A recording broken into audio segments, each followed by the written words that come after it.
TPC working president Jaggareddy చేసిన వ్యాఖ్యలు తెలంగాణ రాజకీయాల్లో ఆసక్తిని రేకెత్తిస్తున్నాయి. గత 3.5 ఏళ్లుగా కాంగ్రెస్ పార్టీ ప్రభుత్వం రాజకీయ వ్యవహారాలపై బహిరంగంగా మాట్లాడలేకపోవడానికి రాహుల్ గాంధీకి ఇచ్చిన మాటే కారణమని ఆయన వెల్లడించారు. ఏదైనా మాట్లాడాల్సి వస్తే ముందుగా ఢిల్లీ వెళ్లి రాహుల్ గాంధీతో చర్చించిన తర్వాతే మాట్లాడతారని స్పష్టం చేశారు. తనకు రాజకీయంగా ఒక ప్రత్యేకమైన ఆలోచన, డిజైన్ ఉందన్నారు.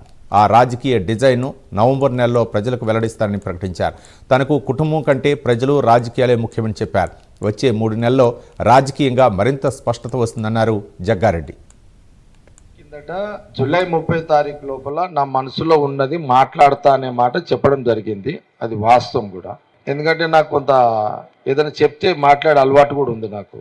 ఇక అందరికి కూడా తెలుసు, ఏదైనా ఉంటే లోపల పెట్టుకోడు, ఓపెన్గా మాట్లాడుతాడు అని ఉంది అన్నది నిజమే. జూలై 30 లోపల రాజకీయపరమైన కొన్ని మనసులో ఉన్న మాటలు జూలై 30 లోపల మాట్లాడతా అనే మాట చెప్పింది వాస్తవమే. 3-4 సందర్భాల్లో ఏది మా పిఎస్సి కమిటీ మీటింగ్లో చెప్పినవి కూడా బయటకు వచ్చినాయి. నేను చెప్పకపోయినా ఆ లోపల ఎవరో ఒకరు చెప్తారు. అది దాన్ని ఆపలేం, చేయలేము.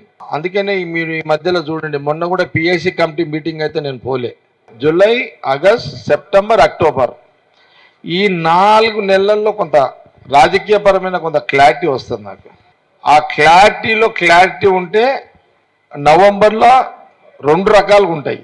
ఒకటి, మనసులో ఏముందని చెప్పే పరిస్థితి వస్తుందా, ఇప్పుడు ఇట్లా మార్చి చెప్పిన ఇట్లా చెప్పే పరిస్థితి వస్తుందా. 24/24 పొలిటికల్. నేను పబ్లిక్ పాలిటిక్స్, నో ఫ్యామిలీ, భార్య పిల్లలు ఉండదు నాకు. పబ్లిక్